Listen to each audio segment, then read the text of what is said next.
Here you can see we have the finished file. In our layers panel here we have 2 adjustment layers. This is a very simple effect to achieve. But I'm going to go ahead and start this fresh for you. Delete those adjustment layers. Here's my original image. To achieve the black and white effect, the easiest way is to go down here to your adjustment layers and add a hue and saturation adjustment. If you drag your saturation all the way to -100, it effectively turns your image black and white. So now that we've done that, you can easily toggle back and forth by changing the visibility of this hue and saturation layer, and we're going to just mask in the parts that we want to be colorized. So in this case, I want to colorize this tree, which is the focus, and then any part of the water, and then all of the autumn leaves. As you can see here, there's some autumn leaves on these rocks here, and I think they will tie in well with the color of these mushrooms here and the roots. I think that's actually poison oak. So I'm going to go ahead and get started here. Make sure your layer mask is selected here, and select your brush tool and a black brush. As I've said in other tutorials, if you hold down Alt and press the right mouse button, hold it down and go right and left, you can change your diameter of your brush, and then up and down changes your hardness. I'm going to use a hardness of about 95%. Go ahead and zoom in here. I like to work at about 150%. So as you can see, as you brush it in, you're masking out your saturation layer, which is turning this image black and white. So you're just going to want to go ahead and mask in any part of your image that you want to be fully colorized.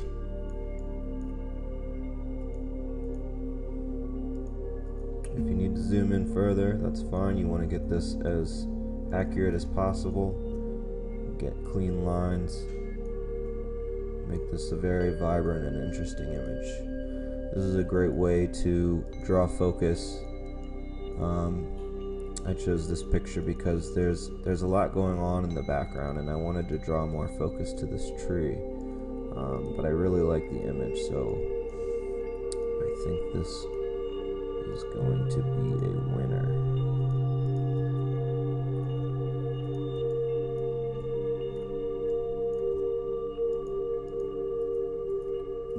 As with all my tutorials, you can use your own image as you do this.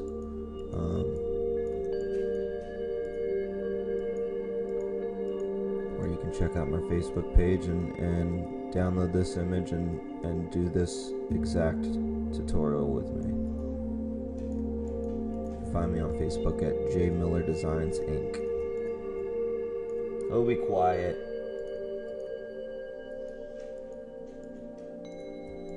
Got a whiny dog in the background.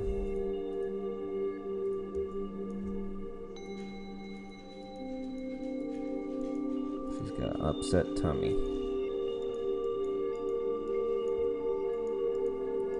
So I'm about done here.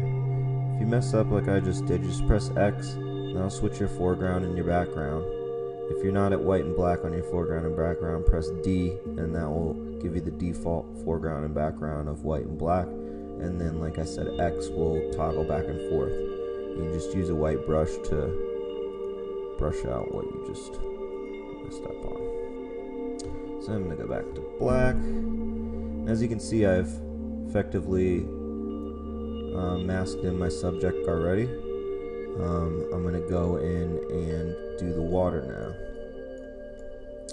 And what I want to do is get just the white parts of this water. As you can see, it's got like a blue tint to it, and I like that part of the image, so I'm going to mask that in. I'm going to mask in all of the water, but for these brown parts, I feel like they're going to take away from my subject here, so I'm going to mask those in at 25% instead of 100%. But for now, I'm just gonna color it all in, and then I'm gonna go back and refine. So this part, that's the beauty of using masks, is that it doesn't have to be perfect the first time around. You can go back and switch from white to black and redo any parts that you messed up on. It's the quickest way to go about this, just get it done and then go back and refine.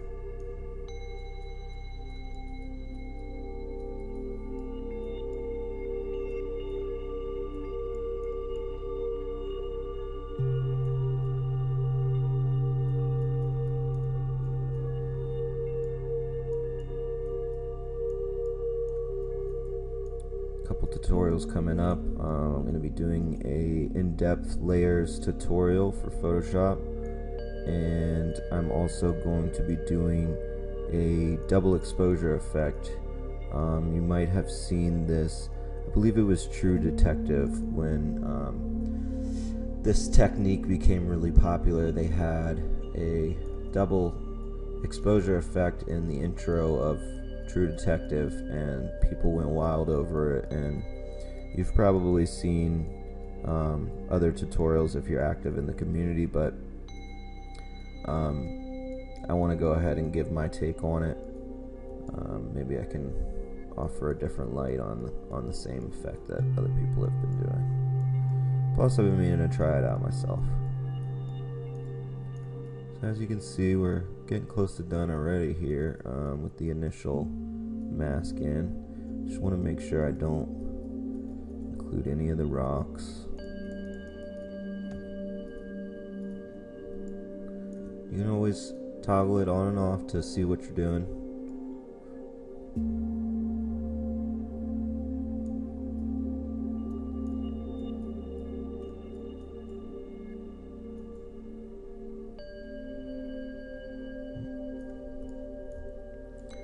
My water comes up in here, right about there.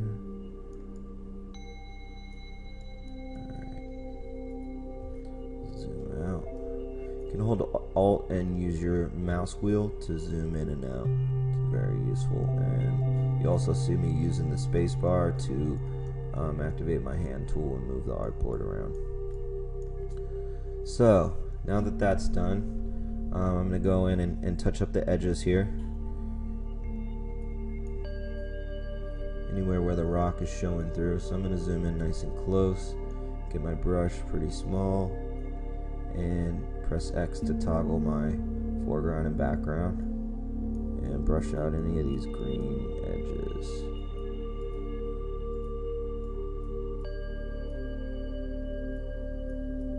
This is to each their own type of deal here.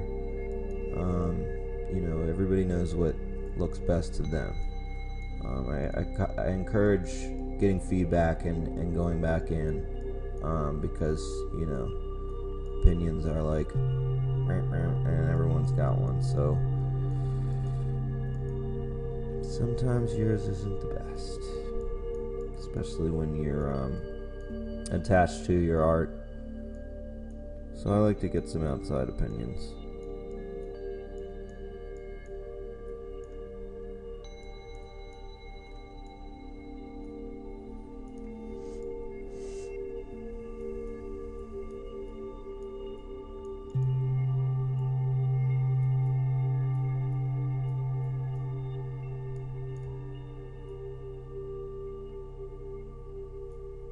Go ahead and zoom out, check your work. See, that's looking nice. That's what I was going for, so I'm going to keep it up.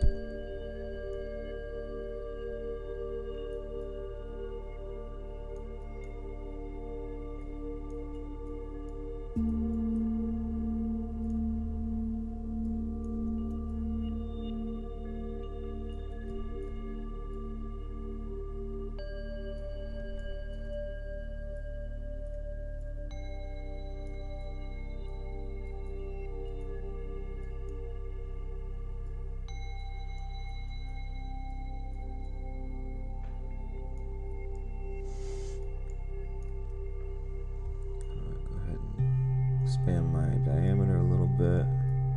bigger surface area here. This is when that Alt and right mouse button trick is very useful, because you can just go in and out of sizes very easily without having to either go up to here and click the drop down, or right click, which is what I used to do. It's just a lot more time efficient, and my computer actually seems to take a long time to access that brush menu for some reason. So if you're like me and you don't have a ton of RAM, it's another reason to be using that shortcut there. I'm gonna go ahead and see what's going on here. I think the water ends right there, so I'm gonna go ahead and mask this out.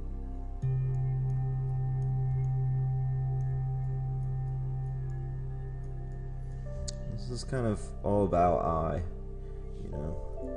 Sometimes the water might not continue to that point, but it looks like it does, so you know, we're gonna go ahead and eyeball it. And press X and toggle white and black, fix what I just messed up there.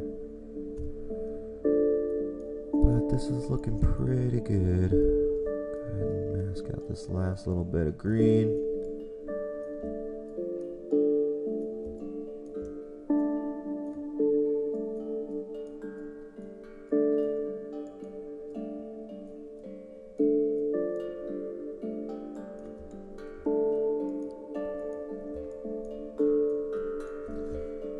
So as you can see, we're almost there already. Like I said, I'm going to want to lighten the brown of this water where it's not so bright. Where the rapids are, you can see that it turns white and blue there.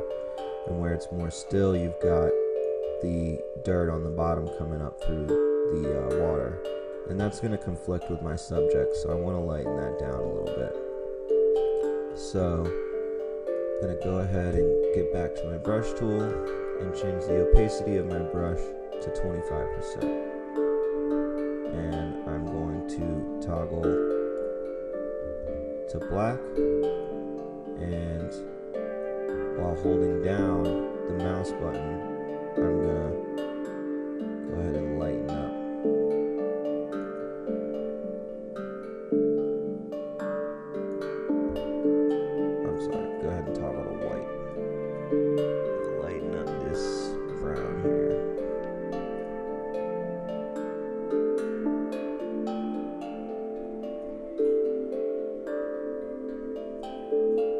To be close to gray but still have some color.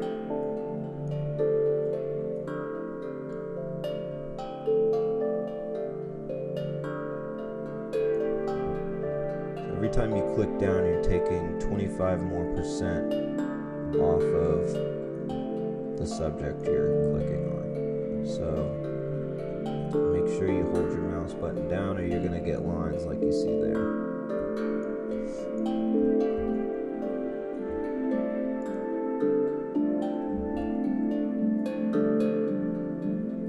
Control Z undo.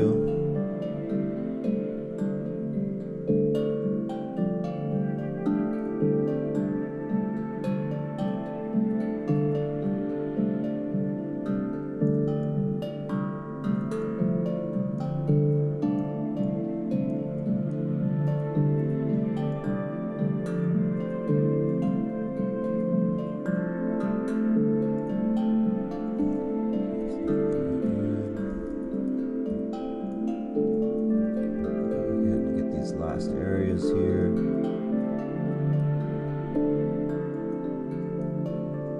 Trying to steer clear of the green here, because I want your eye to be drawn to the moss on there, and then all the autumn leaves that I'm going to mask in here in a second. So I'm trying to get rid of all the green, and then any brown that's going to conflict with the subject.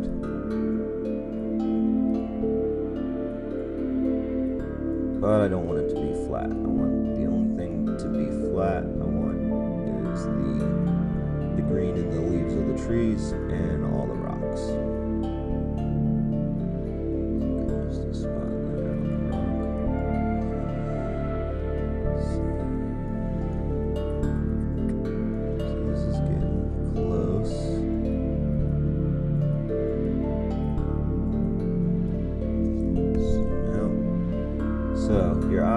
automatically goes here.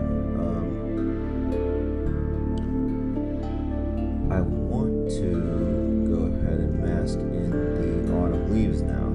So the way I'm going to do that is, right now they kind of blend in with the gray here. So I want to take the opacity of my hue and saturation layer and drop it all the way to 0. That way I'll be able to see everything, but I can still edit my mask. If you take the visibility down, you can't edit your mask anymore. So now I'm going to zoom real tight and take my brush to a really small diameter, and then with the black selected, I'm going to mask in my leaves. And you won't be able to see your edits, but if you just jack your opacity back up, you'll be able to see what you're doing. Make sure you bring your opacity of your brush back up to 100. Go ahead and start in on the leaves or any other small details you might have in your own image that you're working on. Bring this back down so I can see. Skip that because it'll look like a rock. I want these bright, vibrant leaves. Give it a little bit of flair.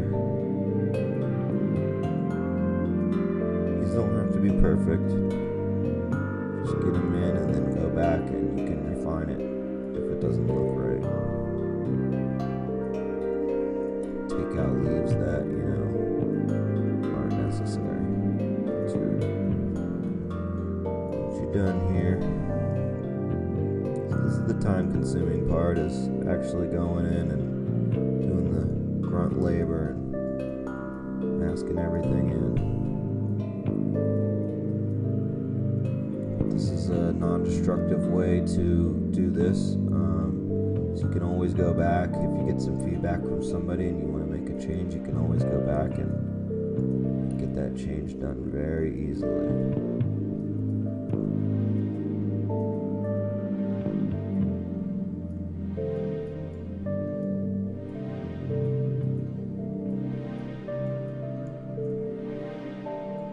See your progress, go ahead and change your opacity of your hue and saturation back up.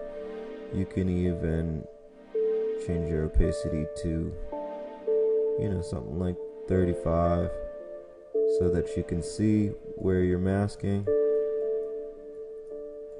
but you can also see it pop into the frame. But I like just doing it at 0.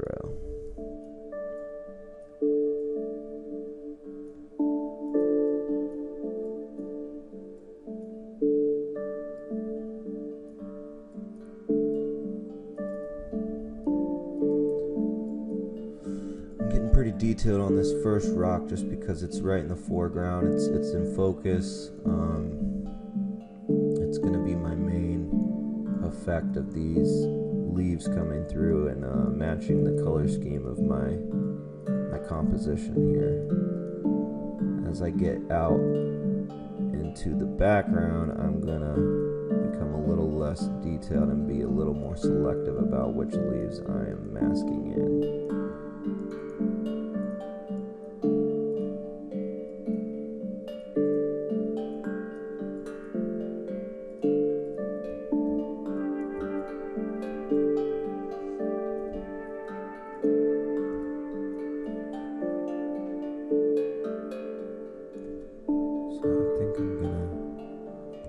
Just do these few rocks right here and then leave the rest alone.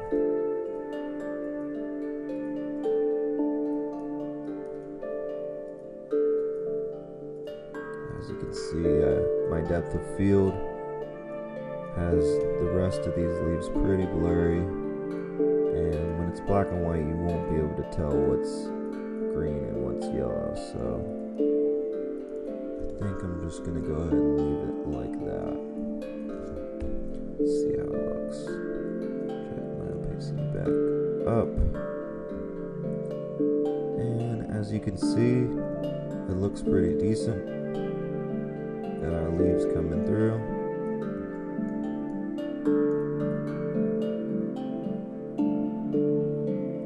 And I don't necessarily want to really get into the detailed area here, because like I said, it's got a good depth of field and it's nice and blurry back there, so you know, masking in those blurred out leaves will be a big pain. But the effect is pretty much there. I'm going to add one more adjustment layer to really make the colors pop, and that's going to be a vibrance layer. So go ahead and go back down to your adjustment layers here and click vibrance. And you're going to want to take the same mask that you just masked in for the hue and saturation. You're going to hold Alt and click it and drag it up to your vibrance, and that's going to replace that layer mask. But you're going to want to invert it, so hold Control and I when on the vibrance mask, which is this panel here. You're going to see it invert itself. As you can see, these are opposites. The white masks the vibrance effect in on the areas that are colored. So now that the mask is there and we're only affecting the parts that we have colored in, I'm going to go ahead and edit this adjustment layer. You just click on the actual icon of the adjustment layer to edit here in your properties panel. Depending on how your workflow is set up, how your workspace is set up, your properties panel may be here at the top. I like to have as much vertical space as I can in my workspace, so I have all my stuff over here on the right. So I'm going to jack this vibrance up. As you can see, it's bringing the blues to a more vibrant color, and the mushrooms here and the brown and green here to a more vibrant color. You can toggle it on and off to see exactly what you're doing. And that's subtle enough. You go too high and it's gonna look fake. So I'm gonna jack the saturation up a little bit here and bring the vibrance back down a tiny bit. I want it to look realistic. I also want it to pop. So right about there is good for me. I don't really like how blue the water is, so I'm going to go ahead and select my mask and grab a brush, again let's do 50%, and take a little bit of the vibrance out of this water here, because that's not my focus.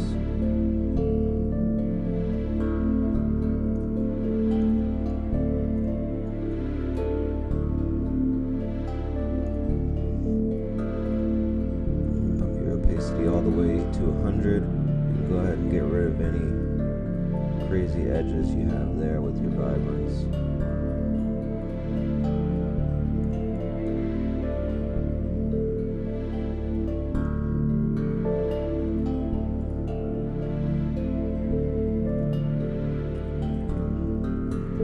Switch to white.